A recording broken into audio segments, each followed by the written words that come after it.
ಚಿತ್ರದುರ್ಗ ಸಮೀಪ ಬಸ್ ದುರಂತದಲ್ಲಿ 10ಕ್ಕೂ ಹೆಚ್ಚು ಜನ ಹಸುನಗಿರ್ತಕ್ಕಂಥದ್ದು ಭಾಳ ದೊಡ್ಡ ದುರಂತ ಆಗಿರುವಂಥದ್ದು.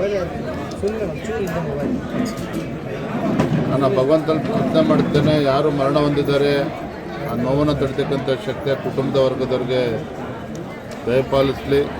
ಮತ್ತು ರಾಜ್ಯ ಸರ್ಕಾರವು ಕೂಡ ಯಾರು ಉಳಿದಂಥ ವ್ಯಕ್ತಿಗಳೇನಿದ್ದಾರೆ ಅವರಿಗೆ ಸರಿಯಾದ ರೀತಿ ಒಂದು ಚಿಕಿತ್ಸೆ ಕೊಡುವಂಥ ನಿಟ್ಟಿನಲ್ಲಿ ಜಿಲ್ಲಾಡಳಿತ ಗಮನಿಸಬೇಕು ಅಂತೇಳಿ ಸಂದರ್ಭ ಹೇಳೋದಕ್ಕೆ ಇಷ್ಟಪಡ್ತೀನಿ. ಪದೇ ಪದೇ ಈ ಥರ ಆಗ್ತಾ ಇದ್ದೇವೆ ಸರ್. ಈ ವರ್ಷದಲ್ಲಿ ಸಿಕ್ಕಾಪಟ್ಟೆ ಆಗಿದ್ದಾವೆ. ರಾತ್ರಿ ಹೊತ್ತಲ್ಲೇ ಆಗೋದು, ಅದರಲ್ಲೂ ಬೆಂಕಿ ಹತ್ಕೊಂಡೇ ಜಾಸ್ತಿ ಆಗ್ತಾ ಇರ್ತವೆ. ಬಸ್ಗಳ ಗುಣಮಟ್ಟ ತುಂಬ ಹಳೆದಾಗಿದೆ.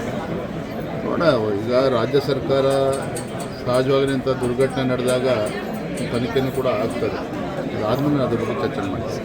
ಚಿತ್ರದುರ್ಗ ಸಮೀಪ ಬಸ್ ದುರಂತದಲ್ಲಿ 10ಕ್ಕೂ ಹೆಚ್ಚು ಜನ ಹಸುನಗಿರ್ತಕ್ಕಂಥದ್ದು ಭಾಳ ದೊಡ್ಡ ದುರಂತ ಆಗಿರುವಂಥದ್ದು. ನಾನು ಭಗವಂತನ ಪ್ರಾರ್ಥನೆ ಮಾಡ್ತೇನೆ, ಯಾರು ಮರಣ ಹೊಂದಿದ್ದಾರೆ ಆ ನೋವನ್ನು ತಡಿತಕ್ಕಂಥ ಶಕ್ತಿಯ ಕುಟುಂಬದ ವರ್ಗದವ್ರಿಗೆ ದಯಪಾಲಿಸಲಿ. ಮತ್ತು ರಾಜ್ಯ ಸರ್ಕಾರವು ಕೂಡ ಯಾರು ಉಳಿದಂಥ ವ್ಯಕ್ತಿಗಳೇನಿದ್ದಾರೆ ಅವರಿಗೆ ಸರಿಯಾದ ರೀತಿ ಒಂದು ಚಿಕಿತ್ಸೆ ಕೊಡುವಂಥ ನಿಟ್ಟಿನಲ್ಲಿ ಜಿಲ್ಲಾಡಳಿತ ಗಮನಿಸಬೇಕು ಅಂತೇಳಿ ಸಂದರ್ಭ ಹೇಳೋದಕ್ಕೆ ಇಷ್ಟಪಡ್ತೀನಿ. ಪದೇ ಪದೇ ಈ ಥರ ಆಗ್ತಾ ಇದ್ದೇವೆ ಸರ್. ಈ ವರ್ಷದಲ್ಲಿ ಸಿಕ್ಕಾಪಟ್ಟೆ ಆಗಿದ್ದಾವೆ.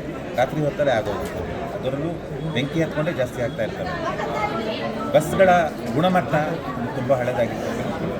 ನೋಡ, ಈಗ ರಾಜ್ಯ ಸರ್ಕಾರ ಸಹಜವಾಗಿ ಇಂಥ ದುರ್ಘಟನೆ ನಡೆದಾಗ ತನಿಖೆನೂ ಕೂಡ ಆಗ್ತದೆ. ಅದಾದ್ಮೇಲೆ ಅದ್ರ ಬಗ್ಗೆ ಚರ್ಚೆ ಮಾಡ್ತೀವಿ.